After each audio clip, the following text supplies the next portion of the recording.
Federal system గురించి నేర్చుకుందాం. Federal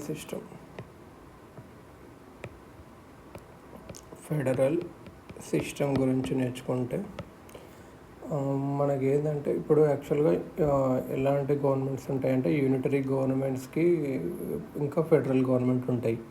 ఎలా అంటే ఇప్పుడు నేషనల్ గవర్నమెంట్ ఇంకా రీజనల్ గవర్నమెంట్స్ ఉంటాయి కదా, దాని మధ్యలో ఉన్న రిలేషన్ బట్టి సో యూనిటరీ అండ్ ఫెడరల్ లాగా ఉంటాయి. యూనిటరీ గవర్నమెంట్ అంటే ఏంటంటే అన్ని పవర్స్ అన్నీ నేషనల్ గవర్నమెంట్లో ఉంటాయి. రీజనల్ గవర్నమెంట్స్ ఒకవేళ ఉన్నా అవన్నీ పవర్స్ మొత్తం నేషనల్ గవర్నమెంట్ డిరైవ్ చేస్తాయి. ఫెడరల్ గవర్నమెంట్ అలా కాదన్నట్టు, పవర్స్ డివైడ్ అయి ఉంటాయి నేషనల్ గవర్నమెంట్కి రీజనల్ గవర్నమెంట్స్కి by the constitution itself and both operate in the respective జ్యూరిస్డిక్షన్స్లో ఉంటాయి ఇండిపెండెంట్గా. The Britain, France, Japan, China, Italy, Norway, Sweden ఇవన్నీ యూనిటరీ మోడల్ ఆఫ్ గవర్నమెంట్ ఉంటుంది. సో యూనిటరీ ఎక్కడెక్కడ ఉంటుంది? Britain, France, Japan, China, Italy, Norway, Sweden మా యూనిటరీగా ఉంటాయి. యూఎస్ కానీ, స్విట్జర్లాండ్ కానీ, ఆస్ట్రేలియా కానీ, కెనడా కానీ, రష్యా కానీ, బ్రెజిల్ కానీ, అర్జెంటీనా కానీ ఇవన్నీ ఫెడరల్ మోడల్ ఆఫ్ గవర్నమెంట్ ఉంటాయి. ఫెడరల్ మోడల్లో ఏమవుతుంది అంటే నేషనల్ గవర్నమెంట్ అనేది federal government or central government are union government, regional గవర్నమెంట్ని స్టేట్ గవర్నమెంట్, ప్రొవిన్షియల్ గవర్నమెంట్ అని పిలుస్తారు అన్నట్టు. ఫీచర్స్ ఏంటి ఫెడరల్ అండ్ యూనిటరీ గవర్నమెంట్స్ అవి చూద్దాము తర్వాత. కానీ ఫెడరేషన్ అనేది ఏం వర్డ్ మీనింగ్ ఏంటంటే లాటిన్ నుంచి డిరైవ్ చేసిన వర్డ్ FOEDS, ఫీడస్ అనే మీనింగ్, విచ్ ఏంటంటే ఒక ట్రీటీ ఆర్ అగ్రిమెంట్ లాగా. సో ఫెడరేషన్ అనేది ఒక new state political system which is formed through a treaty or an agreement between various units. Federation ఒక మీనింగ్ యాక్చువల్గా చెప్పాలంటే ఒక అగ్రిమెంట్ ద్వారా. The units of a federation are known by various names. యుఎస్లో states అంటారు, canton CANTONS అంటారు స్విట్జర్లాండ్లో, provinces అని కెనడాలో అంటారు, రిపబ్లిక్స్ అని రష్యాలో అంటారు. ఇది అన్నట్టు ఫెడరేషన్ అనేది రెండు రకాలుగా ఫామ్ చేయొచ్చు. ఒకటేమో ఇంటిగ్రేషన్, ఒకటేమో it's by way of integration or by way of disintegration. First కేసులో ఏంటంటే కొన్ని మిలిటరీలో వీక్ ఉండి ఎకనామికల్ బ్యాక్వర్డ్ స్టేట్స్ అని ఉంటాయి కదా, అవన్నీ ఒక దగ్గరికి వచ్చి ఒక కొత్త పెద్ద నేషన్ ఫామ్ చేసుకుంటాయి అన్నట్టు యుఎస్ లాగా. సెకండ్ కేసులో ఏంటంటే బిగ్ యూనిటరీ స్టేట్ ఉంటుంది కదా, దాన్ని ఫెడరేషన్ లాగా మారుస్తారు, ప్రొవిన్సెస్కి ఆటోనమీ ఇచ్చి. ఎందుకంటే రీజనల్ ఇంట్రెస్ట్స్ని ప్రమోట్ చేయడానికి. కెనడా యొక్క example. US is the first and oldest federation. Oldest democracy కూడా USA. First and oldest USA first and oldest federation ఇది అన్నట్టు. It was formed 1787 following the American revolution జరిగింది. American revolution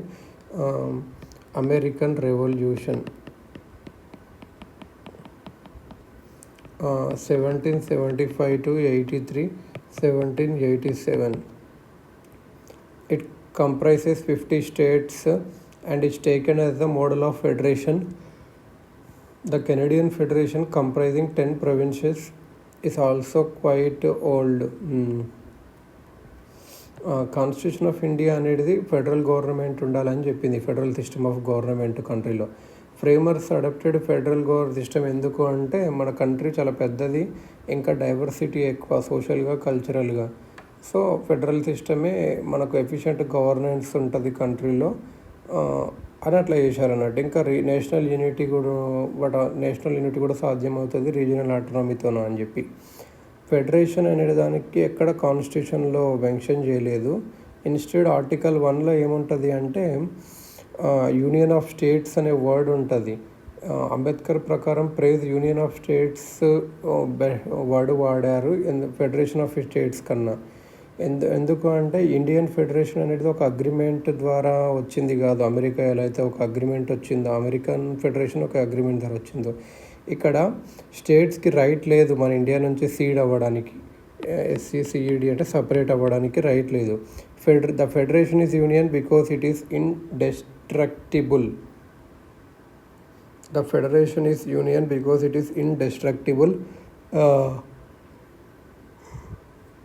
The Indian federal system is based on the Canadian model and not on the American model. Canadian model American మోడల్కి తేడా ఏంది అంటే it establishes a very strong centre Canadian model. Indian federation ఎలా అంటే ఎలా Canadian ఫెడరేషన్కి కొద్దిగా రిజంబుల్గా ఉంటుంది అంటే ఫార్మేషన్లో, అంటే బై వే ఆఫ్ డిసింటిగ్రేషన్. అంటే ఫస్ట్ మన ఇండియా ఉంది, ఇండియాని పార్ట్స్ ఇట్లా రీజనల్ ఆటోనమీ కోసం డివైడ్ చేసాం అన్నట్టు అట్లా. In its perspective to the union, in its preference to the term union, Canadian ఫెడరేషన్ని కూడా యూనియన్ అని పిలుస్తారు, ఫెడరేషన్ అని పిలువరు అన్నట్టు. ఇన్ ఇట్స్ సెంట్రలైజింగ్ టెండెన్సీ, అంటే వెస్టింగ్ మోర్ పవర్స్ సెంటర్లో పెట్టారు అన్నట్టు కెనడాలో కూడా. సో అలా మన ఇండియన్ ఫెడరేషన్ కూడా కెనడియన్ ఫెడరేషన్కి క్లోజ్గా ఉంది అన్నట్టు. సో ఇది అన్నట్టు. ఫెడరల్ ఫ్యూచర్స్ ఏంటి ఆఫ్ ద కొన అంటే డ్యువల్ పాలిటీ. కాన్స్టిట్యూషన్ ఏం చెప్పింది అంటే డ్యువల్ పాలిటీ, యూనియన్ సెంటర్ దగ్గర ఏమో union and states at the periphery. Each is endowed with sovereign powers to be exercised in the field assigned to them respectively by the Constitution. The Union government deals with the matters of national importance like defense, foreign affairs, currency, communication. State government ఏమో agriculture, health ఇవి చూసుకుంటుంది అన్నట్టు. మనది return constitution is return కాన్స్టిట్యూషనే కాదు, lengthiest కూడా ఇది. దాంట్లో మనకు ఒరిజినల్గా తెలుసు ఒక ప్రియాంబుల్ ఉండే, 395 ఆర్టికల్స్ ఉండే, 8 షెడ్యూల్స్ ఉండే. ప్రజెంట్ 2019 ఆ టైంకి ఒక ప్రియాంబుల్ ఉంది, 417 ఆర్టికల్స్ ఉంది, 25 పార్ట్స్గా డివైడ్ అయినవి, 12 షెడ్యూల్స్ కాక ఉంది. Specify the structure, organization, functions. Structure చెప్పింది, ఆర్గనైజేషన్, పవర్స్, ఫంక్షన్స్ ఎలా ఉండాలి స్టేట్ సెంట్రల్ గవర్నమెంట్లో, లిమిట్స్ ఏంటి అవి కూడా చెప్పింది అన్నట్టు. డివిజన్ ఆఫ్ పవర్స్ ఉంది. కాన్స్టిట్యూషన్ ఏం చెప్పింది, డివైడెడ్ సెంటర్కి, స్టేట్స్కి, centre list, state list, concurrent list అలా ఇచ్చింది అన్నట్టు. యూనియన్ లిస్ట్లో 98 సబ్జెక్ట్స్ ఉంటాయి, ఇప్పుడు ఉన్నాయి. ఒరిజినల్గా 97 ఉండే. స్టేట్ లిస్ట్లో 59 సబ్జెక్ట్స్ ఉన్నాయి, ఒరిజినల్గా 66 ఉండే. కాన్కరెంట్ లిస్ట్లో 52 ఉండే, ఒరిజినల్గా 47 ఉండే. ఇక్కడ కాన్కరెంట్ లిస్ట్లో ఇద్దరు వేయచ్చు అన్నట్టు. కాన్ఫ్లిక్ట్ వస్తే సెంట్రల్లోనే ప్రివేల్ అవుతుంది. రెసిడరీ సబ్జెక్ట్స్ అన్నీ సెంటర్కే ఇచ్చారు అన్నట్టు. సో ఫెడరల్ ఫ్యూచర్స్ ఏంటంటే డ్యువల్ పాలిటీ. ఫెడరల్ ఫీచర్స్ ఏంటి అంటే dual polity, written constitution,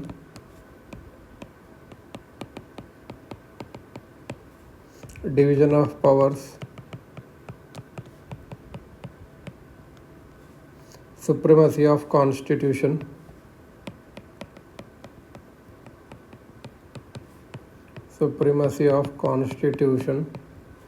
rigid constitution, independent judiciary,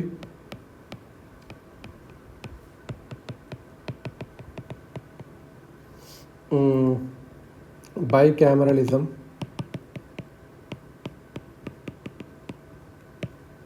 ఇదన్నట్టు. Supremacy, constitution is supreme అన్నట్టు. Constitution is the supreme law of the land.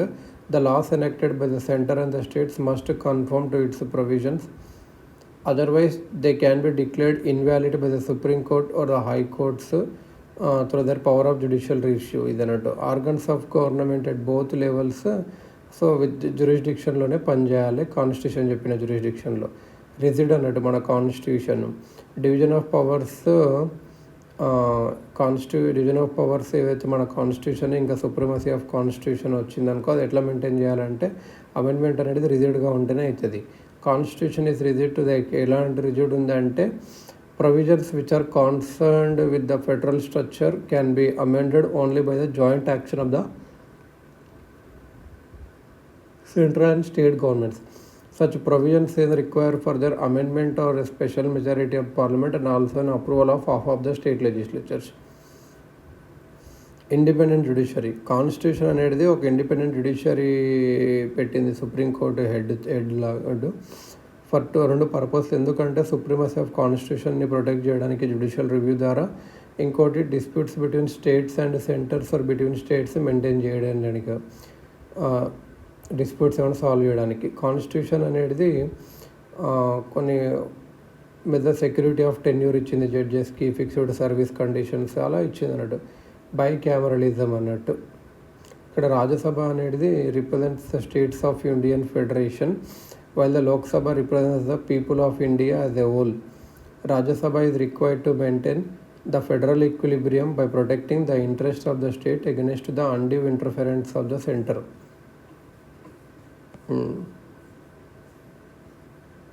Rajya Sabha is required to maintain the federal equilibrium by protecting the interests of the states against the undue interference of center.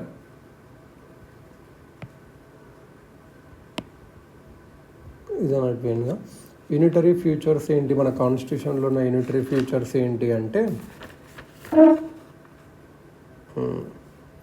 Strong centre ఉంది, division of powers సెంటర్స్కి ఎక్కువ ఉన్నవి.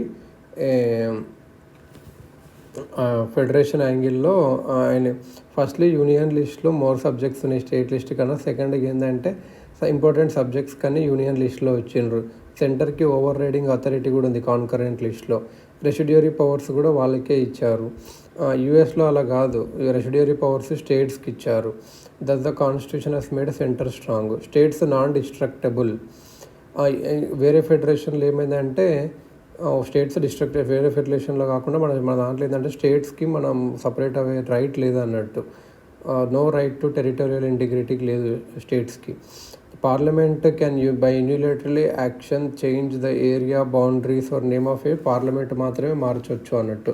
Simple majority సరిపోతుంది state గవర్నమెంట్కి. అప్పుడు కొత్త states arrange చేయడానికి. Hence Indian federation is an indestructible union of destructible states. American federation ఏమో indestructible union of indestructible state. అంటే మన ఇండియాలో యూనియన్ ఇండెస్ట్రక్టబుల్ కానీ స్టేట్స్ డిస్ట్రక్టబుల్ చేయొచ్చు. Single constitution. ఒక ఫెడరేషన్లో states have the right to frame their own constitution separate from that of the centre. In India on the contrary no such power is given to the states. Federation లేదంటే స్టేట్స్కి వాళ్ళ constitution పెట్టుకోనికే అట్లా ఉంటుంది అన్నట్టు జనరల్గా. కానీ ఇండియాలో అట్లా ఏం లేదు, ఒకటే కాన్స్టిట్యూషన్ ఉంటుంది, అది కాన్స్టిట్యూషన్ ఆఫ్ ఇండియా. అది సెంటర్లో కైనా స్టేట్కైనా బోత్ సెంటర్ అండ్ స్టేట్స్ అదే కింద పనిచేయాలి, కాన్స్టిట్యూషన్ కిందనే. ఏంటంటే జమ్మూ అండ్ కాశ్మీర్కి అప్పట్లో కొత్తగా సపరేట్ కాన్స్టిట్యూషన్ ఉంది, ఇప్పుడు అది కూడా లేదు. ఫ్లెక్సిబిలిటీ ఆఫ్ ద కాన్స్టిట్యూషన్ వల్ల కూడా ఫ్లెక్సిబిలిటీ, ఎందుకంటే యూనియన్ గవర్నమెంట్ ఒక పార్లమెంట్ తలుచుకుంటే కాన్స్టిట్యూషన్ కూడా కొద్దిగా మార్చగలదు. Not all, except basic structure తప్ప. No equality of state representation. ఇప్పుడు యూఎస్లో ఎట్లా అంటే ఒక స్టేట్ నుంచి ఇద్దరు అలా ఉండే, ఇండియాలో అట్లా లేదు. ఇండియాలో పాపులేషన్ బట్టి స్టేట్ రిప్రజెంటేషన్ ఉంది. సో ఎమర్జెన్సీ ప్రొవిజన్స్లో అప్పుడు సెంటర్ ఓవర్టేక్ చేయొచ్చు. సింగిల్ సిటిజన్షిప్, వేరే దగ్గర డబుల్ సిటిజన్షిప్ ఉంది, మన దాంట్లో సింగిల్ సిటిజన్షిప్ ఉంది. ఇంటిగ్రేటెడ్ జ్యుడిషియరీ మనకు తెలుసు, సుప్రీంకోర్టు టాప్లో ఉంది. ఆల్ ఇండియా సర్వీసెస్ కూడా. Integrated audit machinery, parliament authority over states laws, governor appoint చేయడం వల్ల. Integrated election machinery, veto over state bills. So ఇలా ఉన్నట్టు.